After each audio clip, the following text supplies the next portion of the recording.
അസ്സലാമു അലൈക്കും വറഹ്മത്തുള്ളാഹി വബറകാതുഹു.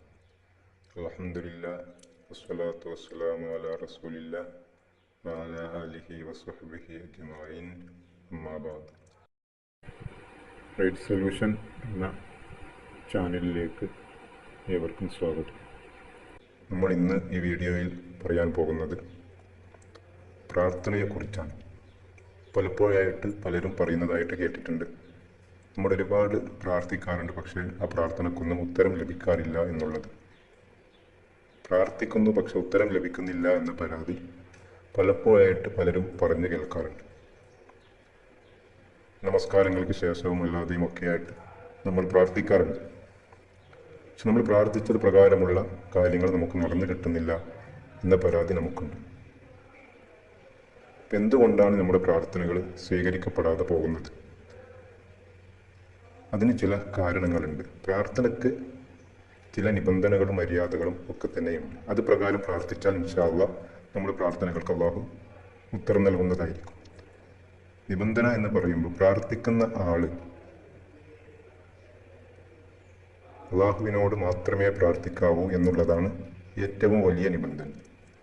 അള്ളാഹു അല്ലാത്തവരോട് ഒരിക്കലും പ്രാർത്ഥിക്കാൻ പാടില്ല. കാരണം പ്രാർത്ഥന എന്നുള്ളത് ഒരു ആരാധനയാണ്. ആരാധന അള്ളാഹുവിന് മാത്രമേ പാടുള്ളൂ. അതുകൊണ്ട് പ്രാർത്ഥന അള്ളാഹുവിനോട് മാത്രം പ്രാർത്ഥിക്കുക. അതൊന്നാമത്തെ നിബന്ധനയാണ്. അള്ളാഹു അല്ലാത്തവരോട് വിളിച്ച് പ്രാർത്ഥിക്കൽ ശിർക്ക് തന്നെയാണ്. അതുകൊണ്ട് തന്നെ നമ്മുടെ ജീവിതത്തിൽ ഒരിക്കലും തന്നെ ശിർക്ക് സംഭവിക്കാൻ പാടില്ല എന്നുള്ളത് പ്രാർത്ഥന സ്വീകരിക്കപ്പെടാനുള്ള ഒരു നിബന്ധന തന്നെയാണ്. ആ കാര്യത്തിൽ വളരെയേറെ സൂക്ഷ്മത നാം പുലർത്തേണ്ടതുണ്ട്.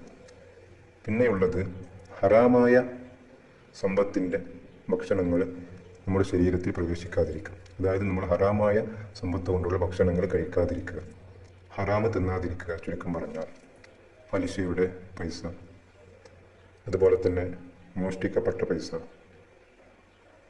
ഹലാലല്ലാത്ത വഴികളിലൂടെ സമ്പാദിച്ച പൈസ, ഇതൊക്കെ ഹറാമായ സമ്പത്താണ്. ഈ സമ്പത്ത് കൊണ്ടുള്ള ഭക്ഷണങ്ങൾ നാം കഴിച്ചു കഴിഞ്ഞാൽ നമ്മുടെ പ്രാർത്ഥന അല്ലാഹു സ്വീകരിക്കുന്നതിന് തടസ്സമായിട്ട് ഈ കാര്യങ്ങൾ സംഭവിക്കാം. അതുകൊണ്ട് തന്നെ ഹലാലായ ഭക്ഷണങ്ങൾ കഴിക്കാൻ, ഹറാമിൽ നിന്ന് വിട്ടു നിൽക്കാൻ, ഹറാമായ ഭക്ഷണം കഴിക്കുന്നതിൽ നിന്ന് വിട്ടു നിൽക്കാൻ നാം വളരെയേറെ സൂക്ഷ്മത പുലർത്തണം. അപ്പം ഈ കാര്യങ്ങളൊക്കെ കൃത്യമായിട്ട് ശ്രദ്ധിച്ചാൽ നമ്മുടെ പ്രാർത്ഥനയ്ക്ക് അല്ലാഹു ഉത്തരം നൽകുന്നതായിരിക്കും. മറ്റൊരു കാര്യം, സുന്നത്തുകൾ ഒരുപാട് വർദ്ധിപ്പിക്കുക. സുന്നത്തുകൾ വർദ്ധിപ്പിക്കുന്നവരുടെ ദുആ അല്ലാഹു സ്വീകരിക്കും. സുന്നത്തായ കാര്യങ്ങൾ, സുന്നത്തായ നിസ്കാരങ്ങൾ, സുന്നത്തായ നോമ്പുകൾ, സുന്നത്തായ ദിക്റുകൾ, സ്വലാത്തുകൾ, വിർദുകൾ, കർമ്മങ്ങൾ, കാര്യങ്ങൾ, ഇങ്ങനെയുള്ള സുന്നത്തായ അമലുകൾ കൂടുതലായിട്ട് വർദ്ധിപ്പിക്കും. ഫർദ് ഒരിക്കലും ഒഴിവാക്കാൻ പാടുള്ളതല്ല. ഫർദായ കാര്യങ്ങൾക്ക് പുറമെയാണ് പറയുന്നത്. സുന്നത്തായ കാര്യങ്ങൾ അധികരിപ്പിക്കുക. അവരുടെ ദുആ അല്ലാഹു സ്വീകരിക്കുന്നതായിരിക്കും. ഈ നിബന്ധനകൾക്ക് പുറമെ ചില മര്യാദകളും കൂടി നാം ദുആ ചെയ്യുമ്പോൾ, പ്രാർത്ഥിക്കുമ്പോൾ പാലിക്കേണ്ടതുണ്ട്. ആ മര്യാദ, ആ ചിട്ടകൾക്കനുസരിച്ചിട്ട്, ആ മര്യാദയോടുകൂടി നാം പ്രാർത്ഥിച്ചു കഴിഞ്ഞാൽ അല്ലാഹു സുബ്ഹാനഹു വ തആല തീർച്ചയായിട്ടും നമ്മുടെ പ്രാർത്ഥനയ്ക്ക് ഉത്തരം നൽകുന്നതായിരിക്കും. ഇതിൽ ഒന്നാമത്തെ കാര്യം എന്നുള്ളത്, പ്രാർത്ഥന എന്നുള്ളത് ഒരു ഇബാദത്താണെന്ന് ഞാൻ ആദ്യം പറഞ്ഞത്. അതുകൊണ്ട് തന്നെ പ്രാർത്ഥിക്കുന്നതിന് മുമ്പായിട്ട് നാം ശുദ്ധിയുള്ളവരായിരിക്കുക എന്ന കാര്യം ഞാൻ പ്രത്യേകം ശ്രദ്ധിക്കുക. അതായത് വുളൂ ചെയ്തുകൊണ്ട് നാം പ്രാർത്ഥിക്കാനിരിക്കുക. അതൊരു മര്യാദയാണ്. പ്രാർത്ഥന തുടങ്ങുന്നതിന് മുമ്പ് നാം ശ്രദ്ധിക്കേണ്ട ഒരു കാര്യമാണ് വുളൂവോട് കൂടിയിട്ട് പ്രാർത്ഥിക്കാനിരിക്കുക. കാരണം പ്രാർത്ഥിക്കുന്നത് അല്ലാഹുവാണ്, അല്ലാഹുവിനോടാണ്. നമ്മുടെ മുന്നിൽ അല്ലാഹു ഉണ്ട് എന്ന് നാം മനസ്സിൽ തീരുമാനിച്ചുറപ്പിച്ചുകൊണ്ട് വേണം പ്രാർത്ഥിക്കാനിരിക്കാൻ. അള്ളാഹുവിൻ്റെ മുന്നിലിരിക്കുന്നത് പോലെ നാം ഇരിക്കുക. നമ്മുടെ മുന്നിൽ അള്ളാഹു ഉണ്ട് എന്ന് നാം പരിപൂർണമായി വിശ്വസിച്ചുകൊണ്ട് നാം ഇരിക്കുക. അപ്പോൾ അള്ളാഹുവിൻ്റെ മുന്നിലിരിക്കുമ്പോൾ പരിപൂർണമായ ശുദ്ധിയോട് കൂടിയിട്ട്, വുളൂവോട് കൂടിയിട്ട് നാം ഇരിക്കുക. അള്ളാഹു മുന്നിലുണ്ട്, മുന്നിലുള്ള അള്ളാഹുവിനോടാണ് നാം ചോദിക്കാൻ പോകുന്നത്. അതുകൊണ്ട് ആ വിശ്വാസത്തോടു കൂടി നാം ഇരിക്കുമ്പോൾ നമുക്ക് ശുദ്ധി വേണം. അള്ളാഹുവിൻ്റെ മുന്നിൽ ഇരിക്കുമ്പോൾ നമുക്ക് ശുദ്ധി വേണം. അപ്പോൾ ശുദ്ധിയോട് കൂടിയിട്ട് അള്ളാഹുവിൻ്റെ മുന്നിൽ, അള്ളാഹു നമ്മുടെ മുന്നിലുണ്ട് എന്ന വിശ്വാസത്തോടു കൂടി പ്രാർത്ഥിക്കാനിരിക്കുക. മറ്റൊരു കാര്യം എന്നുള്ളത്, പ്രാർത്ഥന തുടങ്ങുന്നത് അള്ളാഹുവിനെ സ്തുതിച്ചുകൊണ്ടായിരിക്കുക. അതായത് അൽഹംദുലില്ലാഹി റബ്ബിൽ ആലമീൻ എന്ന് പറഞ്ഞുകൊണ്ട് പ്രാർത്ഥന തുടങ്ങുക. നമ്മൾ പ്രാർത്ഥിക്കുമ്പോൾ, പിന്നെ ഉസ്താദുമാർ മറ്റൊക്കെ പ്രാർത്ഥിക്കുമ്പോൾ നമ്മൾ കേൾക്കാറില്ല, അൽഹംദുലില്ലാഹി റബ്ബിൽ ആലമീൻ ഹംദൻ യുവാഫി നിഅമഹു യകാഫി മസീദ്. അപ്പം ഹംദ് കൊണ്ട് പ്രാർത്ഥന തുടങ്ങുക. ഇത് അറബിയിൽ പ്രാർത്ഥിക്കാൻ അറിയാത്തവർക്ക് മലയാളത്തിൽ പറയാം, അല്ലാഹുവേ നിനക്കാണ് സർവസ്തുതിയും എന്ന് പറഞ്ഞുകൊണ്ട് പ്രാർത്ഥന തുടങ്ങുക. മറ്റൊരു കാര്യം എന്നുള്ളത്, തിരുനബിയുടെ പേരിൽ, മുത്ത് നബിയുടെ പേരിൽ സ്വലാത്ത് ചെല്ലുക. അതായത് അള്ളാഹുവിനെ സ്തുതിച്ചതിന് ശേഷം, ഹംദിന് ശേഷം മുത്ത് നബിയുടെ പേരിൽ സ്വലാത്ത് ചെല്ലുക. അതായത് അല്ലാഹുമ്മ സ്വല്ലി അലാ മുഹമ്മദിൻ വഅലാ അലി മുഹമ്മദ്.